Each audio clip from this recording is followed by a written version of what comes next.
Hi, Sherry. Hi, Susie. How's your week going? Good. Yeah. Although I will say we're filming at a weird time, so it's throwing me off now. I know. We usually come in the evenings after I work's know. done, and we probably have not fed our children, but No. we just come and Yes. film, and we're like, Yeah. we'll figure it out later. Yeah. But today we're filming in the middle of the day. I know. I'm like, it's like 1 o'clock, and I'm like, I keep feeling like it's probably 6 or 7 at night. So this is good. We still have our whole day ahead of us, really. Yeah, that's true. You look like the picture of spring. Aw, I love it. Thank you. I have to tell you, so I went to this new store I've never been to before. Oh, do That's tell. where I got this shirt. I know. I do love your shirt. Girls, if you're only listening, you're going to have to pop on YouTube real quick just to see how cute her shirt It's not that is. great, but I mean, it's like a good basic. No, I like the little front part. It's very cute. So fun fact, I do not have a shirt on underneath this shirt. And I stared at myself so long this morning before I came to work to make sure you couldn't see anything. because I had a nude colored bra, so I thought it was safe. Yeah. And I didn't. I'm like, okay, I looked at it from all the angles, all the lighting. It's like skin colored, right? Yeah. So I think people would just assume. So I came into work. I came into Mike's office. We were talking and planning out Easter. And the first thing he said was, "Are you wearing a shirt under that?" And I was like, how could you tell? Of course he could tell. Well, he said he couldn't. He's like, no, you can't tell. So I don't Okay. know why he would even ask me that. I don't know. But He was just staring very intently, I guess, at Susie's I shirt. guess so. But I had seen a shirt similar to this in a store called Evereve, which is like a women's haven't heard of clothing it. store. Okay. I don't know how I found them, but somehow I got on their email mailing list. Yeah. But it's all clothing I really can't afford. But Yes, so totally when we were get in it. Phoenix, they had an actual physical store, and I'm like, I really want to go check it out. So I walked through, and they had a shirt similar to this that was like $100. And, I didn't get it. But then a friend of mine told me about this store called Reclectic. So like eclectic, but with an R. Yes. And you walk in, and it's like a giant department store, like the size of a department store, but it's just rack after rack, kind of like TJ Maxx vibe, but maybe not as crowded. Yeah. And everything is sorted by color and then by size. Really? And it's the like resale market for Free People, Anthropology, and there's one more brand. What? Really? I think those brands are owned by the same company. Oh, neat. And so they send Free People, Anthro, and there was one other brand that gets. Way. And then But there were it's some other organized by brands. color, and that sounds super helpful, because I will say, okay, my biggest gripe with like a TJ Maxx or a Marshalls is just having to sort through like racks and racks of clothes, and sometimes you don't have the time to like always be sorting through. Yeah. It was fun. That's so fun. So I went with some other women, but what I didn't know is there are no fitting rooms. Oh. But what they have is against the long wall, they have like stations with a big mirror and a clothing rack at each station. So you just hang up the clothes you're trying. Yeah. And so it would have been smart to wear like bicycle shorts. Okay, so you basically just change out in the open. They're like, we welcome you trying on over your clothes. Okay, all right. So thankfully I had a cami on. Oh, that's perfect. So I could take that off, and I had jeans. Because that would be hard. Say you had like a bulky sweater on. You can't really try on over that. So good. Yes. So it was fun. So I got this shirt. I think it's Free People, and I got it for $30, which is really good for Free People. Yeah. But I also found like another sweatshirt for $20. I got a dress for $10. That's gorgeous. Love that. Some of the stuff was a little more like there was an Anthro pantsuit that I got. It was $60. That was the most. And it was a splurge. And it's it's adorable though. It's kind of a statement piece. Ooh, see, I'm so into that lately though. I'm scared to wear it. No, don't be. Don't be. Me and my girlfriend were just talking about clothes and how you tend to buy these things, right, that are like super cute or something that maybe you wouldn't necessarily wear. Yeah. And it sits in your closet for forever. And we always think, well, we'll wear it someday, or we have to wait till the occasion is right. The occasion is you, okay? We have to start wearing our good clothes and celebrating. Like, why not? Wear the outfit.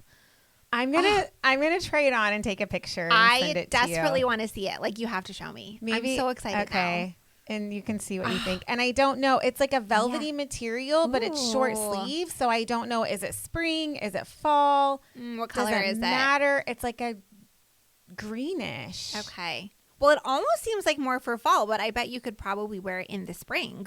I don't know. Green is one of those colors you can wear at any time. I tried it on for some of the girls that were with me, and it was kind of like, I think it was a little much for some of them. Of course. But I loved it. It has like super wide legs. Whatever. Oh, Susie, I really want to see it on you. I bet it's so cute. I'm going to have to show you. And then I bought a super oversized blazer that was also from Free People, and I did actually already wear that to work, and that was fun. Fine. I love clothes. I love shopping and I love clothes. But I will say, okay, there are mixed messages about Shein. I get that, right? Some people are like, they love Shein, and other people are like, you shouldn't buy from Shein, whatever. But I will say, like, they have some super cute things. And the clothing, like, some of it is cheaply made, but some of it's really cute. And I'm like, I have a hard time once you're sort of used to paying, like, cheaper clothing prices. Then when you go to these other stores, you're like, what? Like, I'm not paying $40 for a shirt. I mean, I will if I really like it. I'm just saying. I don't mind cheap I avoid clothes. it altogether. Shein, I avoid it altogether. So I did one order from them maybe a year and a half ago. We were going on a vacation, and I wanted to get some summer stuff for the girls and for me. Yeah. And then I did one order, and then I've never ordered from them again. Was it not good stuff? No, it was fine. Okay. Everything, most of it was perfectly fine. I don't know. I don't know. Well, that's why I said there's such mixed messages about it, and I totally get it. But then it's funny because then I'm like, oh, okay, well, I'll just buy clothes. Like sometimes I'll buy clothes off of Amazon, and you're like, they're coming from like the same place. Some of these clothes that you get, you just don't really know. So, you know, my new go-to, well, maybe not go-to, but I've been buying more and more stuff from Walmart. I've been telling everybody. Yes. I was just going to say, I bought the cutest jeans and this adorable sweater, and I texted you that day. You were in Arizona, and I texted you, and I said, Susie, I just bought the cutest outfit from Walmart. That's what I'm saying. So people ask me, I don't shop in the store, but I follow people that do. Yeah, and they do they'll try tell you on. Yes. And then I look to see what looks cute on them. I do that at Target a lot too. Like I don't necessarily go in the store like in the clothing section too often, but if you see someone like online wearing it, and then they'll send the link over, and I'm like, I have to have those pants. They're so cute. I just love a good deal. I do too. And the Walmart stuff, everything that I bought has been really good quality. But I was honest, so I don't really ever go into Walmart. Like I sometimes will do like the online I avoid orders. Walmart like the plague. Thank you. Walmart legitimately, girls, gives me anxiety. I don't know if it's the lights. I don't know if it's just like overstimulation when I go in there, but I really don't shop in Walmart. But my daughter had an eye appointment at the Walmart Vision Center. So I was like, well, I'm just going to pop over to the clothing real quick. And I could have bought probably 10 different outfits. See? I mean, the cutest stuff. And nobody knows. No one knows. No one's it's like a little hidden gem. Who's saying like, oh yeah, I bought this at Walmart?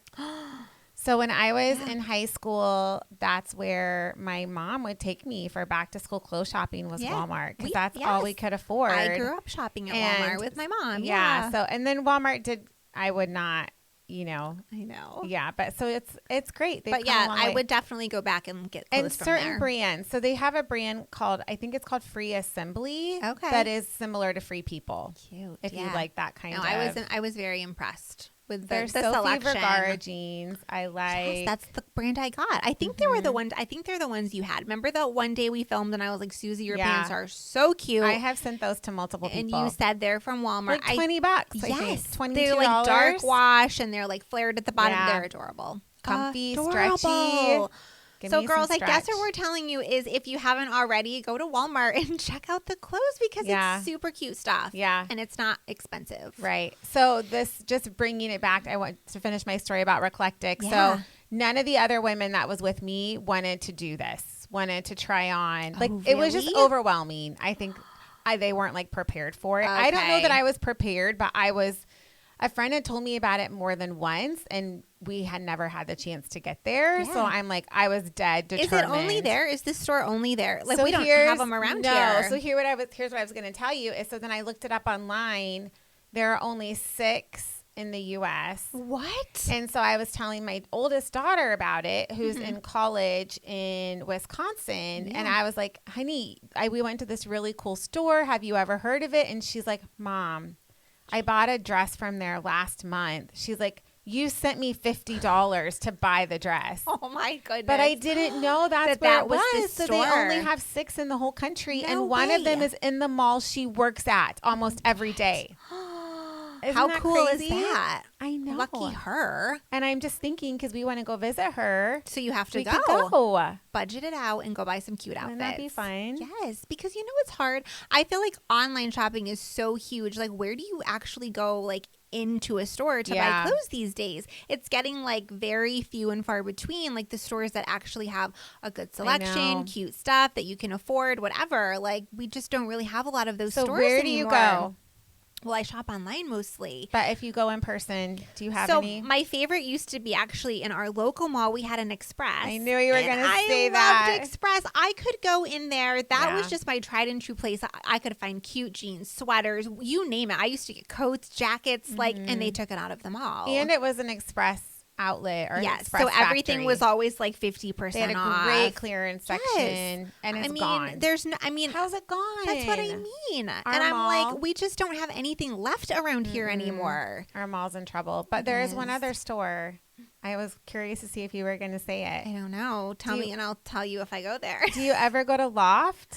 By Kohl's? And I need to. You need to go to Loft. I have done Loft like online, but I've not been into that store yet. So I will go in. Yes. And it's one of their like highest volume stores. I was talking to the employee. Every time I go in there, there's lots of women there. They have a ton of selection. No, I've been meaning to go in there and I just haven't. They get all the new stuff. So like I've seen something cute on the website and then gone in to try it on before. And there's a J. Crew around us now, isn't there?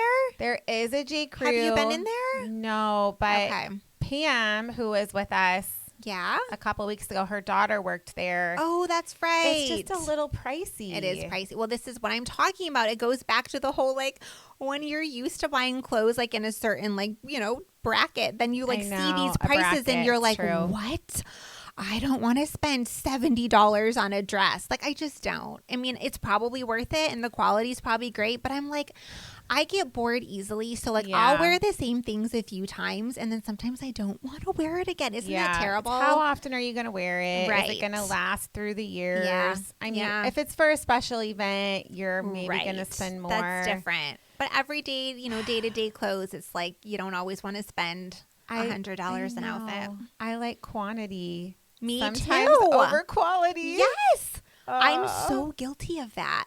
I love to have like options. Just variety options, like you said. Yeah. You don't want to wear the same thing. I know. Now, Mike is the opposite. He will take quality over quantity all day long. Yeah. He'll spend more, but he'll wear that thing all the time. Mm-hmm. Yeah.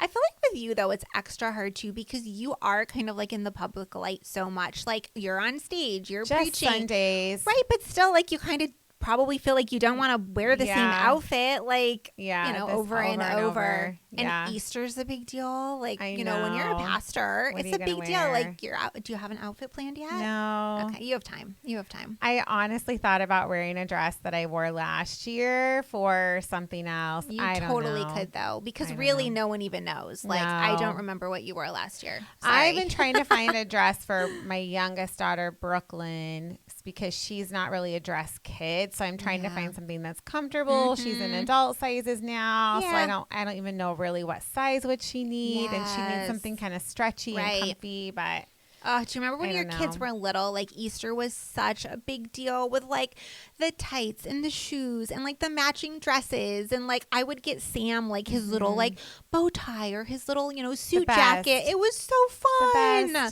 And we're totally out of that season now because my kids would not probably wear anything that I picked out for them. So I was talking to another Sherry, and she has 3 boys, and she said that they had to dress up for something, and she used to dress them up to match, and they were like, Mom, I'm wearing a blue shirt. I better not match any of my brothers. It all changes. Yes. But she was like, we don't have that many dress clothes. Like, you're just going to have to wear what you, and if you match, you match. Like, you don't have a huge closet full of dress clothes because that's not what you wear.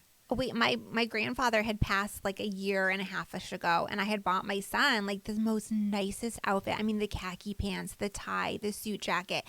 When that funeral was over, I think he ripped that thing off so fast, and he has not worn it since. And I'm like, do you know what I spent on that? He's like, Mom, I will literally never wear that again. Yeah. Oh, but he looked so handsome in it. But yeah. You love to dress them up. I do. I know. I had a moment on last Sunday. We were at the huddle, which is our like gathering of all of our dream team members before service starts. Yeah. And we all get together. I love it. It's so much fun. And Natalie was there, one of my friends, with her two sweet, precious little baby girls. Oh. And they're only about a year apart, which I love it. For if you're just tuning in, I have 3 daughters and my youngest 2 are 14 months apart.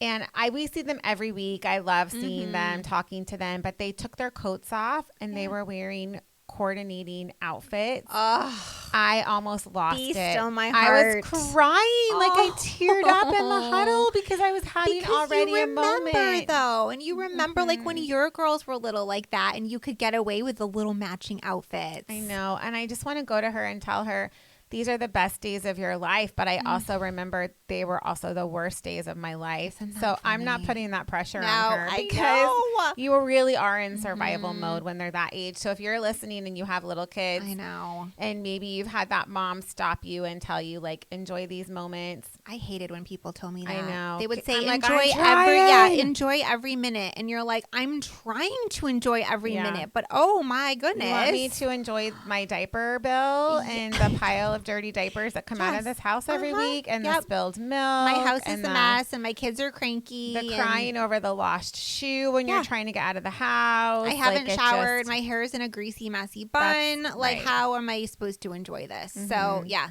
Again, give yourself tons of grace and compassion. Give yourself compassion. But what I will say is take the pictures. Yeah. And take the videos. So true. Take all the pictures. Take all the videos. Yeah, because that's all you have left. But they're just going to make you sad when you watch them later. I was going to say, they depress me. My husband cannot watch home videos of my kids when they're little. Like, he just refuses. They put him in a funk, like, legitimately. It's so sad to watch your kids little. Maybe the Lord knew when Adam and Eve were created and they were multiplying, there was no camera. There was nothing to document that. We just needed to accept the season of life that we're in and live fully in it. It's true. Maybe. Like, looking back too much is not a good thing. You're right. It really makes you sad. It just makes you sad, and it makes you long for days that are over and that you're never getting back. That's why I was sad, because I had watched a video the night before of 2 of my girls when they were younger laughing and having fun together, and now they're separated. And I know. So maybe that's wrong. Maybe that's bad advice. Don't take the videos or the pictures. No, take them. Just only look at them. I know. I actually just keep waiting for grandkids. I'm like, we get a do-over. We get to do this all over again. Yeah. So that'll be fun. Right? Like, in a way, it's like once our kids have babies, you kind of get to like relive their childhood through your grandkids. And I've heard being a grandparent is better than a parent. So I'm not sure. If you know that to be true, then leave us a comment. But that is what I've been told. I have heard the same. It has to be, right? It's like you get all the fun parts of them without the actual responsibility. That is fun to think about. I know. Something to look forward to. We're a few years away from that probably, but we're both getting close. Getting close. My oldest is almost 21. So crazy to think. But anyways. So we had a topic planned for today and we decided to change it. Yeah, we were kind of all over the place. Yeah. But one of the things I think that our podcast is founded on, which, by the way, this is episode number 12. Can you believe that? No, I literally can't. I know. I'm so proud of us. I am too. I mean, we started this and it was such like almost just like a little pipe dream. Obviously, I wanted to do it for a while. And then it was like, you really gave me the push and said, let's just do it. Let's just start it. And now we're already 3 months into this thing. I can't believe it. Wow. But one of the things we really value is being real and authentic and not pretending to be something that we aren't. No. So we were going to talk about authenticity, but we're taking a little bit of a turn, a little bit of a twist, and just talking about that idea that we are not perfect and we don't pretend to be perfect. No, I don't know how to do that. I'm somebody truly, if anybody who knows me well, I wear my heart on my sleeve, and I always have from the time I was a little girl. I'm not good at hiding my feelings. I'm not good at pretending things are okay when they're not. I try, but I'm just not. Like, we have been dealing with just a little bit of a family issue, and I told my husband, I said, it felt like a wave of like grief that has just been settled on me over the past few weeks, and I know that it will pass. I always think of my mother-in-law. She used to tell me all the time when my kids were little, this too shall pass. Right. Because it does. It's a season that we go through. But I can only show up as myself. I can only show up as me. And I will be honest, I'm a little sad and I'm a little out of sorts, but I'm still here and I'm taking my own advice. I told my husband yesterday, I said, I'm just going to keep showing up. Yeah, that's right. We're going to be faithful. That's all you can do. Right. Keep showing up and being, like you said, being who you are. Yeah, and you have to be. Yes. But we had this conversation of how can we tell other women to be joyful when we're struggling with joy? How can we tell other women to keep showing up when we aren't willing to do the same? And so I think it's important that we talk about that we are not perfect. No. And just because you know something to be true and maybe you've even experienced that truth walked out in a positive way in your life, it doesn't mean you meet each day with that. Right. There are some times that you still fall and falter and fail. And I think that's good though, because it's that practice, right? It's practicing what you preach. We're not going to get it right. Susie, I don't get it right. I don't think a day goes by where I get it right. But it's the whole not giving up part. It's like, okay, I'm going to literally pull myself out of the mud, right? Like, you want to sit, you want to give up, you want to throw in the towel. Yeah. My husband found me. I was telling Susie, I like hid in my closet. I don't even have a walk-in closet. It just cracks me up. I have bifold doors with a floor. So I kind of went into my closet and I laid on the floor with all the clothes just kind of hanging above my head. And I had a little pillow, and I was probably in my closet for about an hour, because sometimes you need dark and you need quiet and you need Jesus. Did you fall asleep in there? No. You just laid in there. No. And actually, my oldest daughter had called me for a little while. We were chatting on the phone, and I just laid in there. And honestly, it was what I needed. Sometimes, girls, just take the time out. For heaven's sakes, take the time out. Yeah. Well, this morning I told Mike in his office after he commented on my see-through shirt.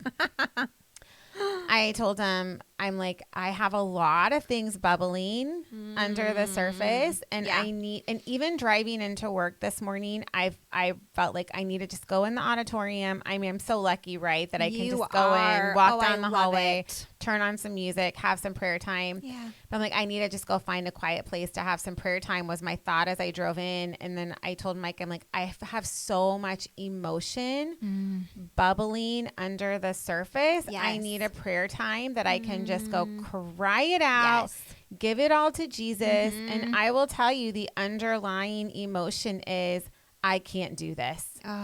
That is the underlying thread that has to do with all of the bubbling things. It all is. And it's that fear of failure. Oh my goodness. I live with that constantly. And I don't think everyone does. I do think we are the same in that, Very that much we are so. achiever driven, and we have very similar personalities when it comes to that. And so our core fear is a fear of failure. Well, and you have so many balls in the air, right? And it's like, God forbid one drops. Right. You know, it's like, who's going to pick up the pieces if all of this falls apart? It's our job as a wife and as a mother, and we're in business, we're in leadership, I'm running a business. You're a pastor, for heaven's sakes. You know, it's like we have so many things that we're doing, and you think like, I can't fail at this. I can't fail at this. There's no one coming to help. And it's a lot of pressure, and I feel like I'm really, really good at doing it all until I'm not. Yeah. And it's like you were talking about emotions bubbling, and for me it's like you feel those tears right behind your eyes. Yes. You know, like any minute it's like you're pushing it down, and then eventually it does bubble over. It has to, because there's nowhere for it to go. You can't hold your breath and dive under the surface of the water forever. At some point you have to come up, but yes, you're right, because you go into survival mode and you see all the things that have to get done. So you push it all down. Yes. You said you had some family stuff going on. This week, my oldest daughter has been texting me with just some feelings of struggling that she's having. And of course, overall, she's doing great, but it's hard when you hear your kid going through anything. And then our foster kiddo was supposed to have a big medical procedure that got canceled the day before. And it's been an ongoing battle with him. And so I had 2 weeks of scheduling planned out for him to accommodate this post care that he was going to need. And all of that just changed on a dime just in a second. And so my heart is broken for him that he isn't having this done. And of course, concerned about logistics and all of those things. And then, Easter's around the corner, which is a big, it's a big to do. Yeah. A big event because you have so many visitors walking in. And so you really want to, you have 3 services this year. 3, which is so exciting. But the planning and the prep that goes into that is a lot of pressure. Yeah. But thank God for the people around us, that are there to support. This Saturday, we have Easter Palooza, which by the time this podcast comes out, will have happened. But and it's, everyone has that, right? Oh, it looks different for everybody, but everybody has their set things, their list of things that they have going on. Everyone has their list. Yeah. And I know 90% of the women listening, you understand because your list is different than mine. Your list is different than Sherry's, but you have those relationships that maybe aren't going the way you wanted them to, or those issues, and then all the things still you have to accomplish and get done. Again, it's that whole we want to be in control, and we really aren't in control of anything.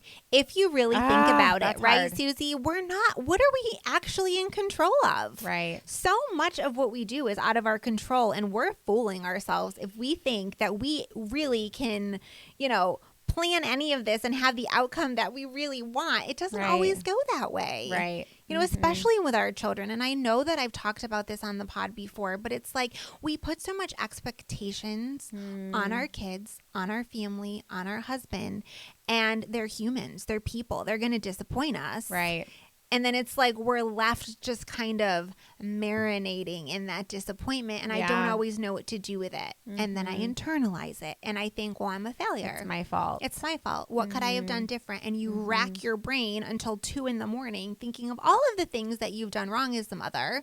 All of the ways that you failed, right? Which we haven't, but it's a lie that we believe. Right. Because we're trying to attain perfection, which doesn't even exist. Well, sorry, I need a drink of coffee after that. The reality is with our kids is we need to fail them so they learn and see that Jesus is the only one who never does. So true. Because their faith isn't in us. Right. We aren't their saviors. No, but we want to be. We want to be perfect. We want to be, and we want to fix everything. But when we fail, they learn too that, hey, mom and dad aren't going to save me. Right. And they need to see that we're not perfect, right? They need to see their parents fail too, because like you said, if we are really putting our hope in Jesus, right? He's the only one who can save us. We want to be our own savior sometimes. It's we turn ourselves into our own God. I can fix all of this. I can do all of this. I'm Superwoman. I've got this. And I think sometimes Jesus is kind with us, and he gently nudges us and says, no, my sweet little daughter, you can't do it all. We aren't Christians because we don't need Jesus. We're Christians because we need him. Jesus, yes. This is a Christian podcast, not because we have it all figured out or we're perfect. No, because we don't have it all figured out. And we're just trying to walk this path as best we can. Right. Yeah. So why are we so scared to talk about our weaknesses? I don't know. Why do we feel like so hard to be a Christian means we have to have all these things figured out and perfect? And because it's actually the opposite. To be a Christian means I'm weak. Right. I can't do it. The Bible talks about that. Yeah. Right? Yeah, it does. I mean, I printed out, this is the amplified version of 2 Corinthians chapter 12, where it talks about Paul having a thorn in his flesh. Yeah. And God says, my grace is sufficient for you. The amplified version says, my loving kindness and my mercy are more than enough, always available, regardless of the situation. For my power is being perfected and is completed and shows, okay, this is hard, shows itself most effectively in your weakness. Wow. So if that's where Christ's power shows itself the most is when we are weak, why are we so afraid of saying that we're weak? Well, I think for me personally, like, it is a little bit of pride, a little bit, right? Like, and I think God is comparison, right? And it's that whole, like, we don't want to show our weaknesses because, well, who wants to look weak? No one wants to look like they don't have it together, or their feeling as a parent, or maybe their marriage isn't as good as they, you know, have made everyone believe it to be. You know, we've talked about social media. It's, you know, we're all posting our highlights over there, and, you know, everyone thinks like, oh, look at her house. She's got the perfect house, the perfect kids, the perfect marriage. So you don't actually want to admit after that, like, oh no, things are kind of crumbling beneath the surface. Well, actually, we're fighting in this house all day long, every night. If you knew. Right. Yeah. So I do. I think like pride gets a little bit in the way there because, you know, it's hard to be vulnerable. Vulnerability is it can be very scary. Mm-hmm. You know, you build those walls up to protect yourself. You don't really want other people to know actually what's going on because then, you know, it's fear of judgment. What will people actually think of me? Or what will people say? Well, can you imagine, like, the scripture talks about boasting. I will all the more gladly boast in my weakness. Like, can you imagine? What does that actually look like? Right. What would that social media post be? Oh, my goodness. Like, here's a picture of my sink full of dirty dishes. Here's my crock pot that's been soaking for 3 days that I've been ignoring. Yes. Here's my pile of laundry. Here's my car that's dirty and needs cleaned out. Right. Here's my kid crying because I yelled at them too harshly. Mm-hmm. Like, we're not posting those social media posts. No, even our faces. I'm sorry. I don't normally go on social media with like no makeup and like, you know, first thing in the morning, you've got the bags under your eyes and the messy hair. It's like, that is real life, but we have to primp and fix ourselves and make us look perfect. I do go on social media with no makeup. Good for you. I actually did a video post of Mike and I in the airport. You're braver than you know. No makeup. We were up at 3 a.m. I'm like, here we go. No, I love that though. But I'm not self-conscious about that. Right. I'm not showing you the things in my life that I don't want you to see. The things I'm probably for me. So let's boast about our weaknesses. Yeah. So probably tell us what you're weak about, Susie. Yeah. So what I am embarrassed about is I am not a good house. And I've told you this before. I am not a good house cleaner or a housekeeper. Yeah. And like, even right now talking about it, I honestly feel a little emotional about it because I wish I was better. And I do. Mm-hmm. I feel like keeping your house clean is like, it makes you seem like a better person in my mind. And I am not good at it. My house is picked up usually. Yes. But it's not always clean. Now, when I clean, I'm always happy I do it and I feel good after. Yeah. But that's why I kind of joke around, but I'm not really joking about how I need to have people over. Because it makes you clean your house. Like clean. Yes. Like you're getting like the cat hair in the corner. Yes. And you're like, really doing a good job. Yes. But then I get overwhelmed because I feel like it's never going to be good enough. And, you know, I will say the payoff for cleaning, it's not really that rewarding because it's so short-lived. When you have pets, when you have kids, when you have people coming in and out, you can spend all day cleaning. And yes, it is a wonderful feeling, but it does not last. I was just telling a friend, every night before I go to bed, I clean my kitchen. I had heard someone talk about it once, like that it's kind of life-changing to get up in the morning and to pour your coffee and to have a clean kitchen. But I'm very much in the phase of teenagers being in my house, and they all stay up later than me. So I will, good night, everybody. I love you. My house is clean. Mom's going to bed. Without fail, I promise you, I wake up to a dirty kitchen every morning. Cereal bowls, crumbs, snacks. I mean, everything is left out. I mean, and it doesn't matter how many times I tell my kids, like, please clean up. They just aren't going to do it. Right. It just doesn't matter. So, you can drive yourself crazy trying to clean, but I think, again, you have to give yourself grace to know, like, you're just in a season right now where maybe that's just not. And I do sometimes, but I do also, I don't want to make excuses for my weaknesses either. Right. Like I want to get better. I want to, and sometimes you can see it will almost follow your mental health. Oh, yeah. So when you're in a good place, when you feel like you're doing well, when you're on top of things versus when you're not, and then it kind of spirals, right? It does. Because then if you're like avoiding the things, then you're not doing the things you should be doing. I know. Okay, tell me a weakness. Your turn. Well, it's funny, like you're talking about like cleaning. Okay, I can admit that's not necessarily a weakness of mine because I'm like my house has to be clean and you like it. I love to clean. I do it for a living. Like and I do it in my own home too because for me,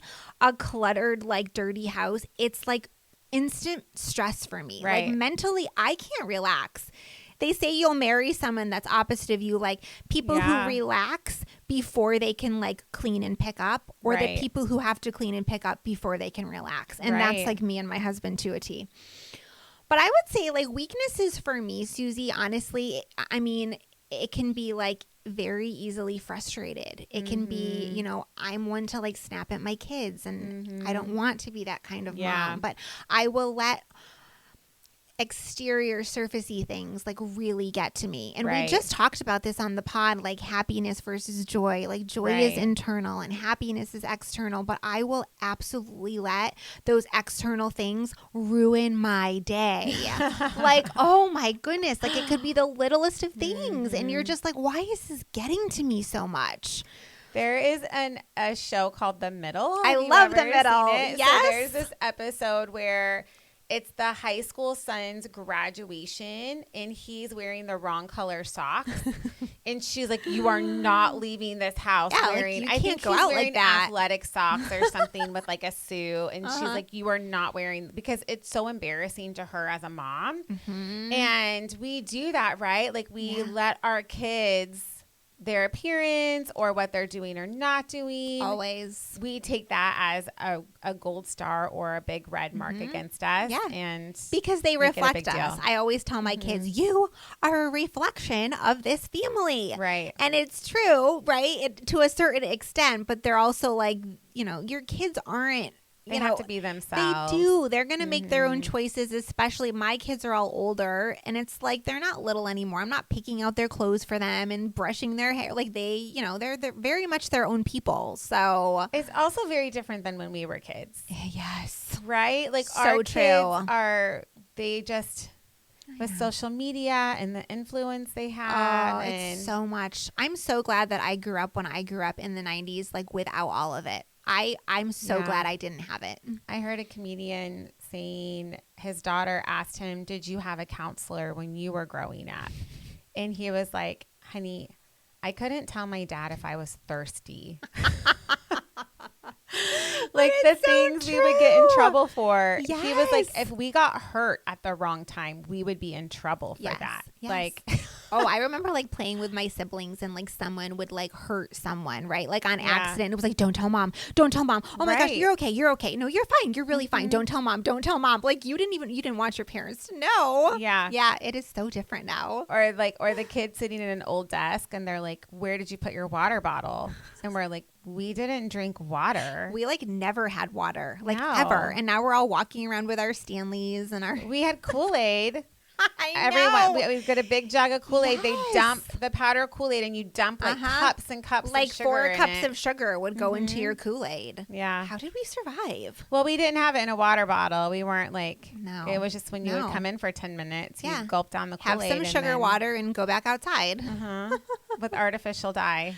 Oh, I know. And our moms were drinking some kind of diet soda. What was the diet soda? I don't know. Was it one that started with an R, I think? I don't remember. My mom would drink.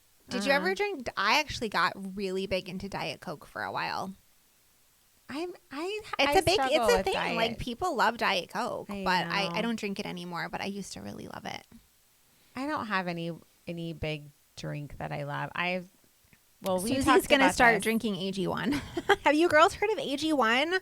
I want to try it now. I know, it's really good. Because you said it actually works. It's funny. I had a client, like he he drinks it, and I saw it, and I was cleaning his refrigerator, and he had like packets and packets of it, and he was like, oh, try it. He was like, take some home with you, and I did, and I actually really loved it because, believe it or not, I mean, I was just telling you this, I don't really feel like I eat as good as I should. Yeah, like same. I'm busy, and I'm in the car constantly, and I'm like, I'm trying to do dinners for my kids, but even that, sometimes it's like pizza, it's subs, it's whatever. Like, are you actually getting like the 3 cups of veggies a day? Maybe you'll cut up a cucumber. That's what I mean. Like, I'll have a banana sometimes with some peanut butter for protein, but I'm like, I do not get like all those vitamins and minerals and things. So I kept hearing like AG1, it's like a green powder drink, and I love it. How much liquid?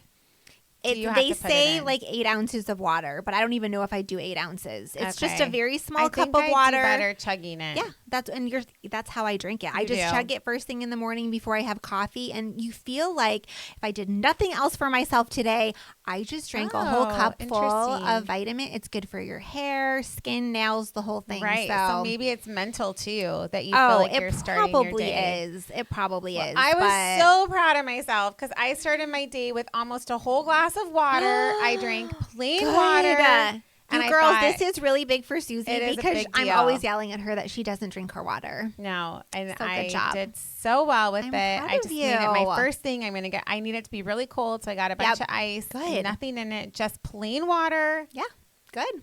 And then I made myself a coffee at work. I made this coffee at 9 a.m. and it is now 2:30. Oh my goodness! And I still have this much left. I've heated it up several times. It still tastes good. Good. Yeah, I'll do that.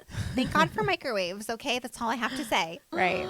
I'll probably go home and make a latte. I just told Susie I need to stop drinking so much coffee in the afternoon because I cannot sleep at night.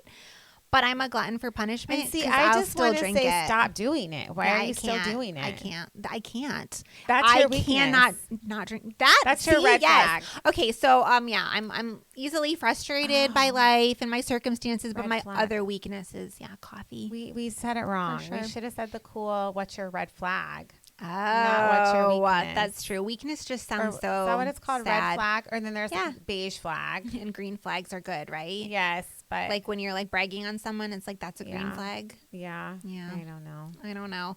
Anyways, girls, if you're struggling with anything this week, just know we're struggling right along with you. And it's okay. It's okay, right? It's real life. I sat in Susie's office before we filmed. We were having a quick meeting. And I just said, I'm just having one of those weeks. And I can't show up as anything other than this is where I'm at this week. But I'm here and you're here. We're showing up. We're doing it. So hopefully it encourages somebody out there. I hope right? so. To know you're not alone. No. We're not perfect. You're not perfect. And if you have some stuff bubbling up, you are not alone. We do too. And I heard something the other day. It said, show up even if the tears are drying on your face. And I loved that because I thought, you know what? The tears are drying on my face all the time right now, girls. It just is. And it may be perimenopause. It may just be my age. I'm super emotional. I can cry at the drop of a dime. Like, I just cry. But I do, like, I'll be in conversation with someone. Like, we were talking. I can just tear up. Like, everything's just, see, I don't mind it. Crying is so therapeutic. I love it. I love to cry. But you don't always want to cry in certain, situations. I totally get that. But no, I have no shame in my game. I will cry. I've cried in front of you a gazillion times. Like, whatever. I know. Maybe that's your weakness. You don't want to cry. Probably. Just do it. You'll feel better. I know. I will go do it by myself. Yeah, that's okay. That's okay. Full of people. Or if I'm fighting with my husband and I feel like if I let myself cry, he'll turn things around quicker. He'll feel more bad because that's my red flag. That's the only time I don't mind crying. It's when you're fighting with Mike. Yeah, because usually I'm angry and I'm not crying. Oh, I get that too, though. But then I will reach a point that I start crying, and then Well, I cry when I'm frustrated. I cry when I'm sad. I cry when I'm happy. I cry when I'm angry. Susie. I do. So funny. I have so many things to say right now, but we've been on here for 44 minutes. You know what I think is hilarious? Every week we're like, this is going to be a short podcast. We literally just said that. We were like, let's just do a 20-minute one. It can be quick, encouraging. Okay, yeah. Sorry, it's 45 minutes again. We have too much to talk about. I know. I see Susie like once a week, maybe twice a week. But yeah, like I get around her and I'm like, blah, blah, blah, blah, blah, blah, blah, blah. These are our therapy sessions. It is. Who needs therapy when we have each other? and all of you. And all of you. Girls, so thank you for being with us. I know. You're our friends. Like, we loved, like, sharing our week with you. Leave us a comment. Share your week with us. We read them. And we want to normalize what it means to be a Christian woman that loves Jesus, but does not have it all together. No. And I love too much pressure. It's way too much pressure. And truly, like, who can you relate with more? Like, honestly, Susie, we relate to other people who are struggling, who have been where we've been. Of course. You don't. I mean, at least for me, like, I don't want people to think I'm perfect. I don't want to walk around like, oh, that girl has it together. Who wants to be all together? What does that even mean?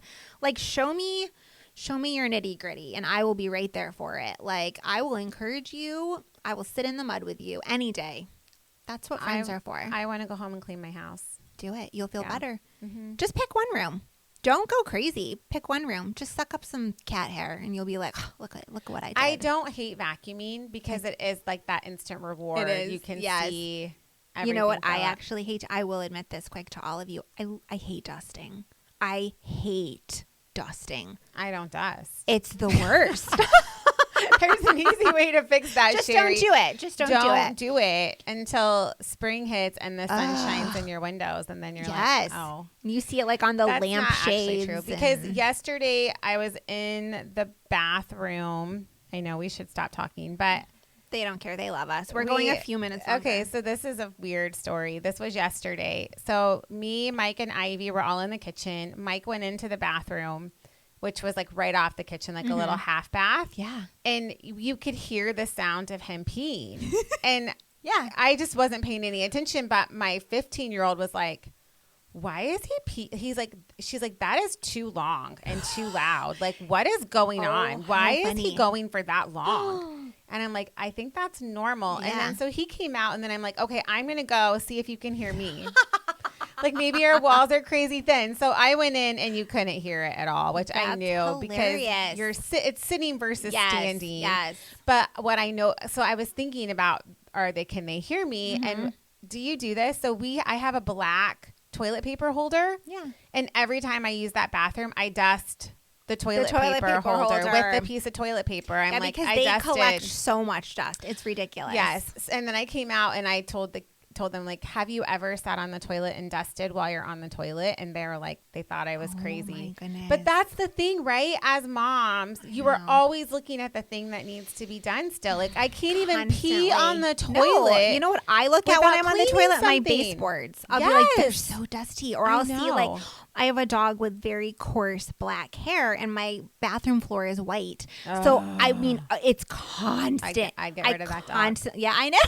I'm not, I'm not Sorry, kidding. puppy dog, you gotta go because of the dog hair. Sorry, dog lovers. I was actually, we were talking about peeing. I'm just gonna say this real quick. I was first thing in the morning, like, you have to go to the bathroom. Yeah, every morning. I was sitting there and a giant, I kid you not, giant spider came flying out at my feet from behind my vanity. And I was like peeing and like I couldn't scream. My husband would think I'm getting murdered. Like, it was probably 6 a.m. So I grabbed a can of hairspray and I just like doused. You sprayed it? Oh, I probably used half the can and it was just frozen to my floor. But then afterwards, like, I was literally dealt with the most sticky, disgusting mess. I couldn't get the hairspray off. I was scrubbing. Like, you're kidding it finally came up, but I was like, whatever hairspray. That's intense hairspray. It was Paul Mitchell from my sister. She's a hairdresser and hooks me up with all the good products. But then I wasted the good product on the spider. On one spider. Anyways, yeah. You girls didn't think we were going to talk about things on the toilet today, but surprise! You never know. You never know what's coming out of us. Well, I hope you guys have a great week. I know. It was fun hanging out with you today. It was. Thanks for joining us. We love you, girls. Maybe midday is not best for us because we have too much to say. We're tired at the end of the day, and we're just kind of like, okay, we've got what nothing. happens when we're not at the end. Now we know. That's so funny. Yeah. I don't know. I kind of liked it. Whatever. Yeah, it was fun. All right. Well, we love you guys. Have a great week. See you next week. Bye.